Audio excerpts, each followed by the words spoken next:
Hello everyone, welcome back to another ACT Math video. Today we'll be going over the trigonometry section, which is the sixth content area that I will be going over for ACT Math. So trigonometry, there's not a lot of questions on trigonometry on the ACT Math section, but it is still an important content area to go over. So we're going to start by going over sine, cosine, and tangent. So to really understand trigonometry, what we need to do is visualize a right triangle. So let's say, I'm going to draw a better triangle than this. So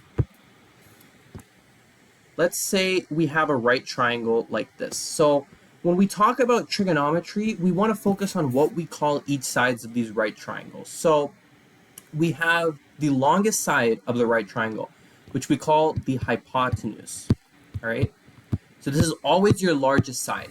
And now depending on what angle you're looking at, because trigonometry is all based on angles and sides. So for angles, let's say this is the angle we want to look at.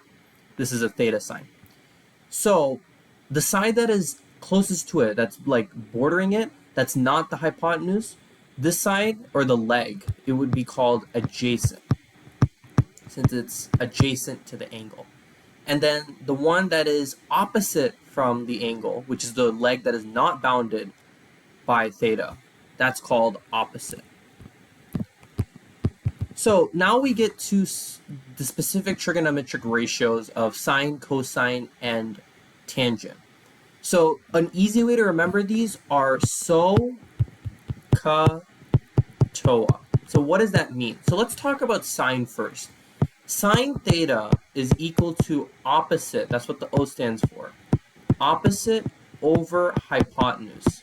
So basically, this side over this side gives you the sine of that angle. And specifically to find angle measures, what you can do is sine inverse of opposite over hypotenuse. That's how you can specifically figure out theta if you need to. Let's say you're given the sides of the triangle, but you need to find, like let's say you're given opposite and hypotenuse, and you need to find the angle, you would use the inverse of whatever trigonometric function you're using. But that's an example for sine. So it'd be this side over this side.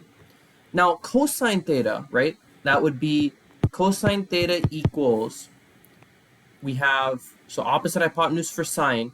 For cosine, we have adjacent over hypotenuse. So basically this side right here over this side. And again, to find the angle, we can do cosine inverse of adjacent over hypotenuse. And then the last ratio would be tangent. So tangent theta, right? That's opposite over adjacent. So opposite over adjacent. So it would be this side over this side here. So that's the last trigonometric ratio. And again, if we want to find theta by itself, it'd be tangent inverse of opposite over adjacent. So SOHCAHTOA is really nice in terms of helping you remember, hey, which side of the triangles are we dealing with when it comes to whatever trigonometric ratio we're dealing with. We also need to know the reciprocals or the opposite of these specific trigonometric ratios, specifically cosecant, secant, and cotangent. So cosecant, that is your inverse of sine. So it would actually be abbreviated as CSC theta, and it's basically the reciprocal of sine theta. So in this case, since sine theta is opposite over hypotenuse, cosecant is going to be hypotenuse over opposite. So it's just the reciprocal of sine. For cosine theta, its reciprocal would be secant theta. So secant theta would be hypotenuse over adjacent, because remember, again, it's the flip of cosine. And then for tangent, it's cotangent COT, and the flip of cotangent is basically tangent, and that would be adjacent over opposite. As long as you know, sine, cosine, tangent, you can easily find cotangent, secant, cosecant just by doing the reciprocal of the correct sine, cosine, or tangent. You need to make sure that you're correctly doing the reciprocal of the correct trigonometric ratio. Otherwise, it's going to be incorrect. Now we're going to talk about identities. So trigonometric identities. So I'll go ahead and, erase everything here. So for trigonometric identities, there's just a couple that you need to know for the ACT math exam. One of them is tangent theta equals sine theta over cosine theta. This is an important one to know, and it makes sense because remember, sine theta is opposite over hypotenuse, and cosine theta is adjacent over hypotenuse. So if you were to follow dividing fractions, it'd be opposite over hypotenuse times hypotenuse over adjacent. These would cancel out. You'd get opposite over adjacent, which is what tangent theta is as a trigonometric ratio. So that's a pretty simple one to remember. Remember, it's always sine over cosine. The letter that comes later in the alphabet, S, is on the top in the numerator, and the letter that comes first in the alphabet out of the two, it's the C, comes in the denominator. All right, another trigonometric ratio you should know, trigonometric identity, is sine squared theta plus cosine squared theta equals 1. You don't really need to know the proofs or how you get these, more so just memorizing them. Another one is 1 plus tangent squared theta equals secant squared theta. And then the last one is 1 plus cotangent squared theta equals cosecant squared theta. So these are the three main ones that you should remember, in addition to tangent theta equals sine theta over cosine theta. So make sure you memorize these. Again, you don't need to know how to prove, especially these three. Just know that you can use them as identities if you have questions that you need to use them for. All right, so let's move on to the next topic now of graph of a sine and cosine function. So sine and cosine functions, thankfully, those are the only ones that you need to really know for the ACT math exam. Those are very distinctive graphs. We're going to kind of go through the process of graphing them just so that you understand kind of their shape. But basically, what it boils down to, we'll start with sine first. So I'm going to draw this. It's important to know, your sines of various angles and also radians as well. So like sine of 0 degrees, that would be 0. Sine of, we'll do 90 degrees, that would be 1. Sine of 180 degrees, that's 0. Sine of 270 degrees, that's -1. And then sine of 360 degrees is going to be 0. So this gets us to an idea of 360, that's like a complete revolution. So for the purposes, it's a full cycle for the sine graph in this case. So if we were to graph this, let's say this is 1, this is -1. Maybe I can extend my x-axis a little further. And then let's say we have, it's better to do these in radians, which we'll get to in a second. But let's say we do 90 degrees, 180 degrees, 270, right, 360, like this. And on the other side, right, -90, it's basically the same thing. It's following like that cycle pattern. I'll show you guys what I mean in a second, right? So sine is 0, then 1, 0, -1, and then 0. So it's kind of like this, basically. And it kind of follows a similar pattern on the way here.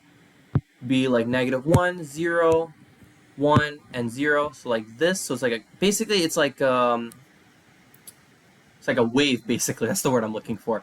It's a wave. So this is your sine graph. This is how you're going to remember the sine graph because it goes through the origin. At 0, it's 0. Now let's say we want to do the cosine graph. So I'm going to do it right underneath here. So cosine of 0 is 1. Cosine of 90 is 0. Cosine of 180 is -1. Cosine of 270 is 0. And then cosine of 360 is 1. I apologize if it's a little clumped up at the bottom. But again, we'll graph 1, -1. We have 90, 180, 270, 360. I'll actually write them out. Okay. And then on the other side is -90, -180, -270. and then negative 360. So we start with cosine at 0. It's going up to 1, then 0, negative 1, 0, and then 1. So like this, basically. And then if we were to do it on the other side, like this, right? So it goes 0, negative 1, 0, 1. So like this. So you guys can kind of see a little bit of the difference between them. And these extend forever because there's multiple cycles. But this is an example of your cosine and sine graph. Your sine graph, this is sine at the top here. And this is cosine at the bottom here. So we're actually going to go ahead and talk about the next topic of period, amplitude, and frequency, because it's pretty nice to do so now that we have an actual example of a graph. So what is a period? Basically, that is the time it takes for one cycle. So what counts as a cycle? This also ties into frequency. So a cycle is basically you pick a point. Let's say we start at here, right?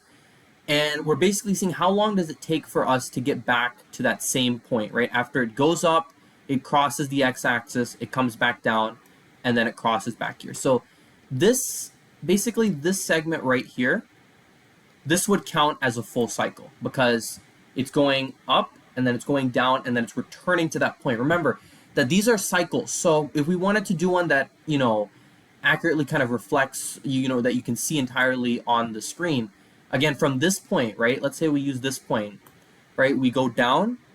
This is the crest, the top of the wave, to the trough, the lowest point of the wave, and then back up again. And then it goes down like this. So this can also be considered a cycle as well.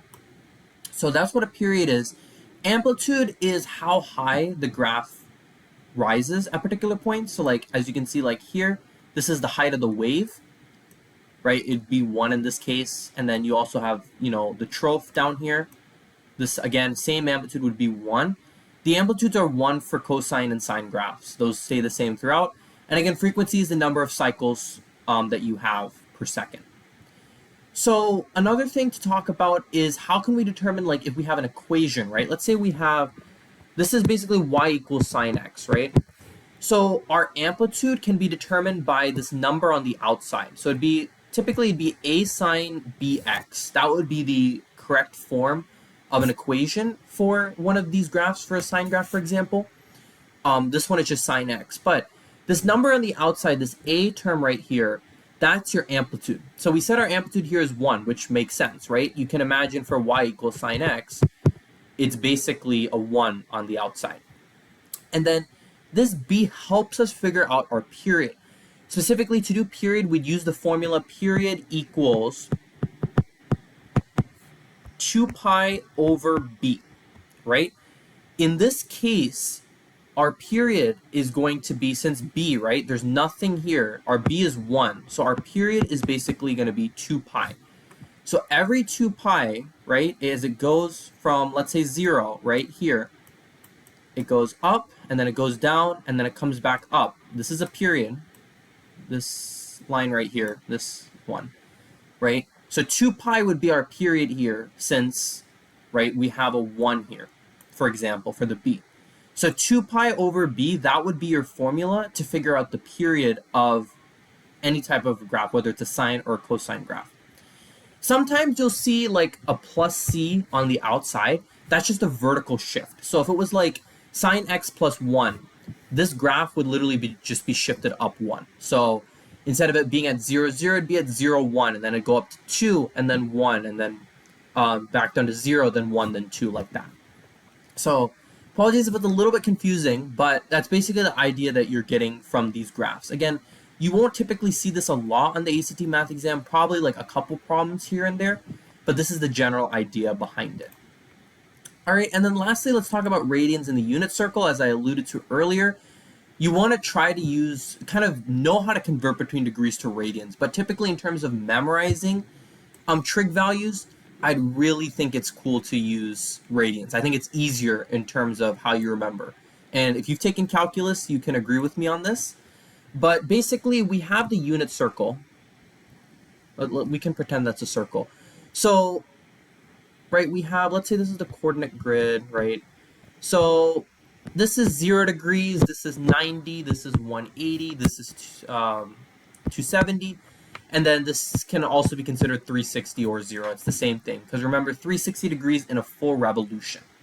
So one thing that you need to know, to remember, is that 360 degrees is equal to 2 pi radians, which means that 180 degrees is pi radians, right? Because we just divided 2 from both sides.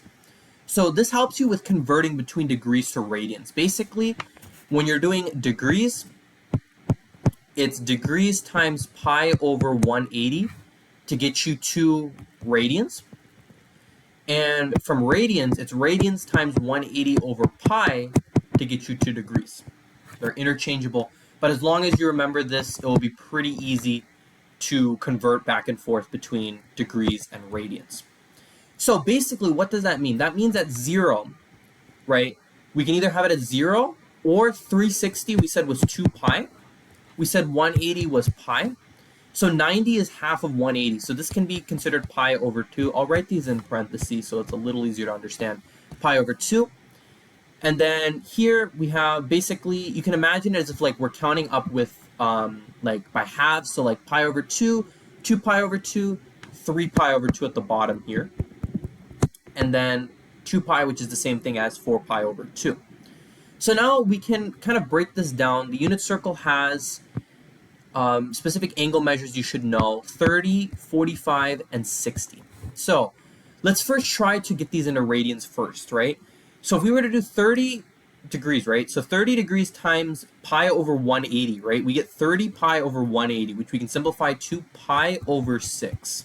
So that's what this radian measure is. And then 45 is basically 45 times pi over 180.